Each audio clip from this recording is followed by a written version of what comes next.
Hello my dear all English learners.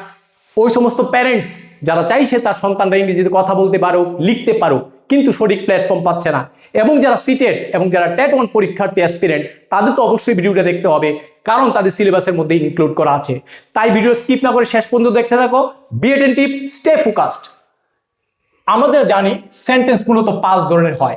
একটা হয় assertive, একটা হয় ইন্টারোগেটিভ, একটা ইম্পারেটিভ, অপটেটিভ এবং এক্সক্লেমেটরি। স্টেটমেন্ট কোনটা, অ্যাসার্টিভ কোনটা?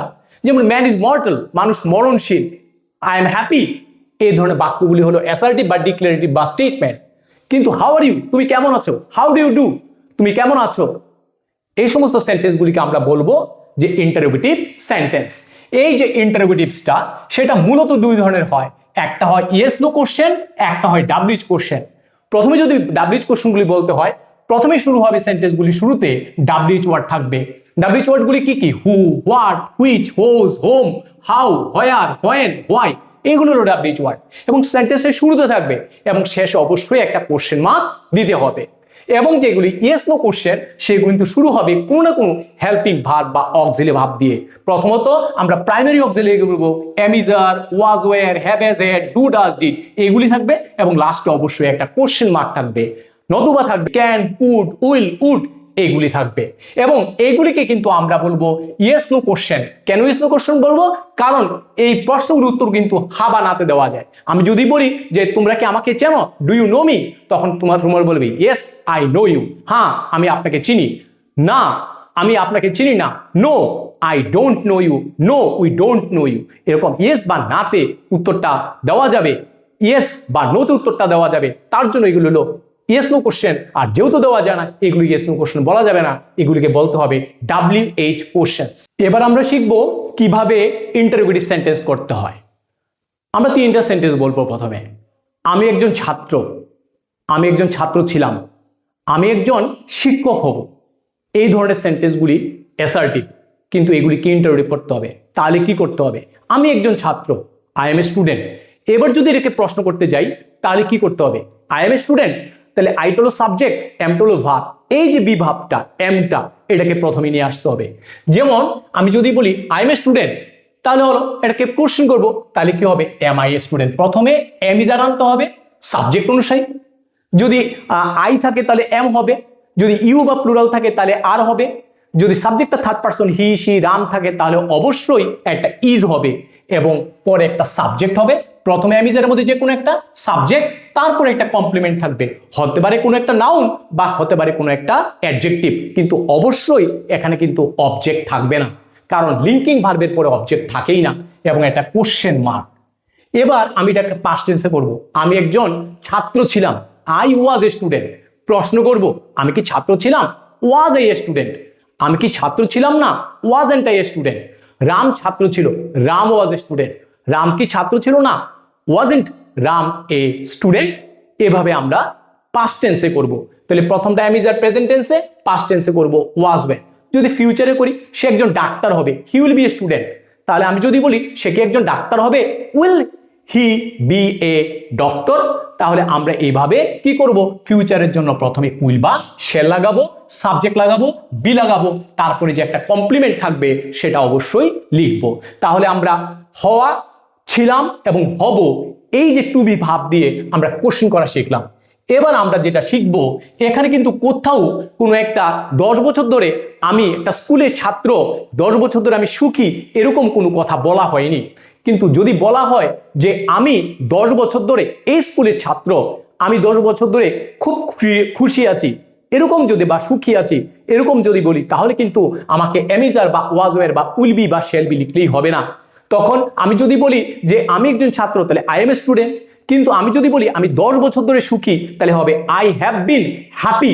এখানে এম এর পরিবর্তে কিন্তু হ্যাভ বিন করা হয়েছে, কারণ আগেরটা ছিল সিম্পল প্রেজেন্ট, এখন হয়ে যাবে প্রেজেন্ট পারফেক্ট, কারণ এখানে টাইমের কথা আছে, পিরিয়ড অফ টাইম বা পয়েন্ট অফ টাইমের কথা বলা আছে। যেমন আমি 10 বছর ধরে সুখী, I have been happy for 10 years. আমি 2016 থেকে সুখী, I have been happy since 2016। যদি পিরিয়ড অফ টাইম 10 বছর ধরে, তাহলে হবে ফর। যদি 2016 থেকে প্রিসাইজ টাইম বলা হচ্ছে, পয়েন্ট অফ টাইম, তাহলে কিন্তু সিন্স হবে। যেমন সে শৈশব থেকে খুব মেধাবী, তাহলে he has been very talented since his childhood, এরকম আমরা বলবো। এবার যদি আমরা পাস্ট টেন্সে, যেমন সে একজন ছাত্র ছিল কিন্তু সে 10 বছর ধরে ওই স্কুলের ছাত্র ছিল, তাহলে he had been a student of this institution, ওই ইনস্টিটিউশনের ছাত্র সে ছিল। সে 10 বছর ধরে এই ইনস্টিটিউশনের ছাত্র থাকবে। He will have been a student of this institution for 10 years. এরকম আমরা যদি আমরা প্রেজেন্ট, আমরা কোনো একটা প্রেজেন্টে পাস্টে শুরু হয়েছে এখনো চলছে, তখন আমরা হ্যাভ বা হ্যাজ বলবো। পাস্টে কোনো একটা পিরিয়ড ধরে চলছিল, তখন আমরা হ্যাড ইউজ করব, প্রথমে হ্যাড নিয়ে আসবো। যদি প্রেজেন্ট পারফেক্ট হয়, দ্যাট মিনস আমরা কোশ্চেন করব প্রেজেন্টে, তখন হ্যাভ বা হ্যাজ হবে, এবং যখন পাস্ট করব তখন হ্যাড হবে, এবং যখন আমরা ফিউচারে করব উইল বা শ্যাল লিখে, সাবজেক্ট লিখে, একটা হ্যাভ লিখে তারপরে একটা বিন লিখতে হবে, তারপরে অবশ্যই ফর বা সিন্স লিখে লাস্টে একটা কোশ্চেন মার্ক দিতে হবে। এবার আরেকটু যদি সেন্টেন্স হয় যে আমার কাছে একটা কলম আছে, তাহলে আমার কাছে কি একটা কলম আছে, তাহলে সেন্টেন্সটা কি করব? আই হ্যাভ এ পেন, তখন হবে do I have a pen. আমার কাছে কি কলম নেই? Don't I have a pen. তোমার কাছে কি কোনো এক্সট্রা পেন নেই? Don't you have a pen. কিন্তু আমি যদি বলি তোমার কাছে কি কোনো কলম ছিল না? Didn't you have a pen. এখন কিন্তু প্রেজেন্ট টেন্সে ছিল, আর এটা যেটা করেছি এটা হয়ে গেছে পাস্ট টেন্সে, তখন কিন্তু আমাকে ডু ডাজ লিখতে হবে না, তখন ডিড লিখতে হবে। এবং তার কাছে কি এক্সট্রা পেন আছে? Does he have a pen. তাহলে ডু লেখো, ডাজ লেখো, ডিড লেখো, অবশ্যই কিন্তু হ্যাভটাকে চেঞ্জ করা যাবে না। তিনও ক্ষেত্রেই কিন্তু হ্যাভ বসবে, হ্যাজ না বসে, কারণ ডু ডাজ ডিডের পরে যে ভাবটা বসবে সেটা কিন্তু অবশ্যই বেস ফর্ম হবে।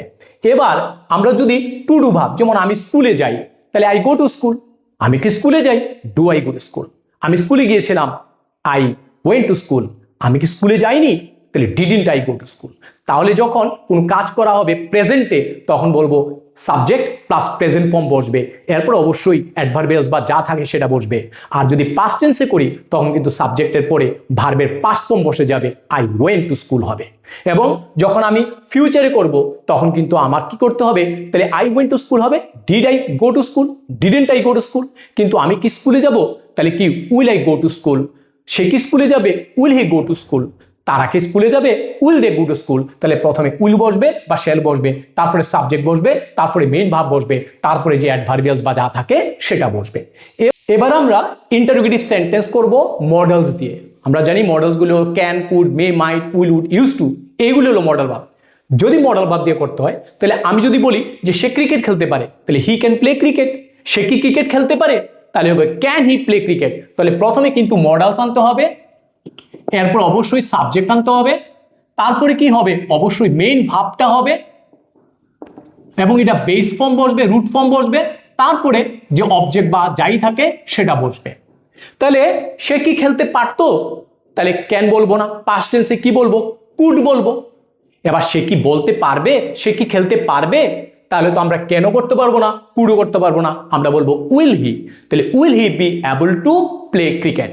তাহলে প্রেজেন্ট টেন্সে যদি বলি সে ক্রিকেট খেলতে পারে, he can play cricket, can he play cricket. সে ক্রিকেট খেলতে পারতো, he could play cricket, could he play cricket. সে কি খেলতে পারতো না cricket? Couldn't he play cricket. সে কি ক্রিকেট খেলতে পারবে? তাহলে will he be able to play cricket. তাহলে আমরা মডেলস দিয়ে আমরা কোশ্চেন করা শিখলাম। তারপরে আমরা যেটা দেখবো কন্টিনিউয়াস টেন্স করব। যেমন সে ক্রিকেট খেলছে, হি ইজ প্লেইং ক্রিকেট। কিন্তু এবার যদি বলি সে কি ক্রিকেট খেলছে, তাহলে প্রথমেই আমাকে যদি প্রেজেন্ট টেন্স হয় আমাকে এম ইজ আর লিখতে হবে সাবজেক্ট অনুসারে। যদি আমি হি বলি তাহলে অবশ্যই কি হবে? ইজ হবে। তাহলে ইজ হি প্লেইং ক্রিকেট। তাহলে আমি দেখলাম কি প্রথমে এম ইজ আর আনতে হবে, সাবজেক্ট আনতে হবে, এবং ভার্বের সাথে একটা আইএনজি বসাতে হবে, তারপরে যে অবজেক্টটা থাকবে সেটা লিখবো। এবার যদি পাস্ট কন্টিনিউয়াসে আমি যদি করি যে সে কি ক্রিকেট খেলছিল, তাহলে কিন্তু আমাকে এমিজে লেখা যাবে না, তখন লিখতে হবে ওয়াজ অথবা ওয়ার। যদি আমি বলি দে, তাহলে হবে কি ওয়ার দে প্লেইং ক্রিকেট। তারা কি ক্রিকেট খেলতে থাকবে? তাহলে কি হবে? Will he be playing cricket.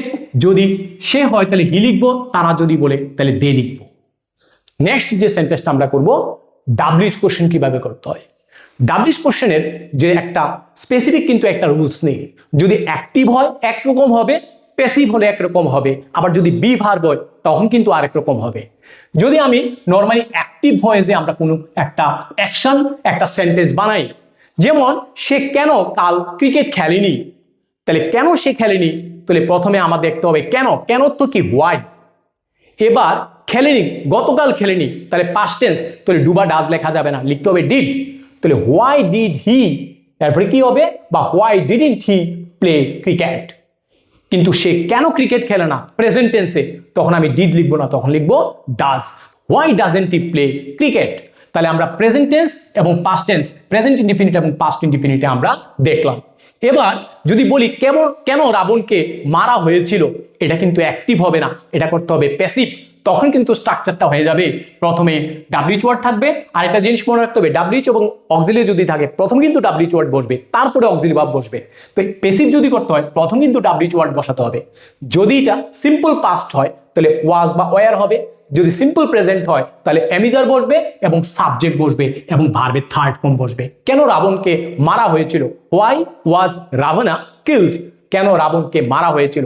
এখানে কিন্তু স্ট্রাকচারটা কিন্তু সেম রইল না। আমরা শিখি WH word, auxiliary verb, subject, base form, কিন্তু এটা হলো অ্যাক্টিভ ভয়েসের জন্য। প্যাসিভ ভয়েসের জন্য কিন্তু স্ট্রাকচারটা অন্যরকম। ডাব্লিউএইচ ওয়ার্ড, অক্সিলারি ভার্ব বসবে, বি ভার্ব বসবে, তারপরে কি এটা উইল বি হতে পারে, উইল হয় সাবজেক্টে পরে বিও বসতে পারে ফিউচারের ক্ষেত্রে। আর যদি প্রেজেন্ট হয় তখন অ্যামিজার বসাবো, পাস্টের ক্ষেত্রে ওয়াজ ওয়্যার বসাবো, এবং অবশ্যই কিন্তু ভার্বের থার্ড ফর্ম বসাতে হবে। রেস্ট অফ দ্য সেন্টেন্স যা থাকবে তা, এবং লাস্টে অবশ্যই এটা কোশ্চেন মার্ক থাকবে। এবং যদি বলি যে আমি হ্যাপি, তাহলে আই এম হ্যাপি। কেন তুমি happy? Why are you happy? এখন কিন্তু পুরো স্ট্রাকচার পাল্টে গেছে। তাহলে কি হবে? প্রথমে ডাব্লিউএইচ ওয়ার্ড, এরপর হবে বি ভার্ব, যদি প্রেজেন্ট হয় তাহলে অ্যামিজার হবে, যদি পাস্ট টেন্স হয় তাহলে ওয়াজ ওয়্যার হবে। তাহলে কেন সে সুখী ছিল? Why was he happy? কেন সে সুখী ছিল না? Why wasn't he happy? যদি তোমাদের ভিডিওটা ভালো লেগে থাকে তাহলে অবশ্যই লাইক করবে, শেয়ার করবে এবং অবশ্যই কমেন্ট করবে।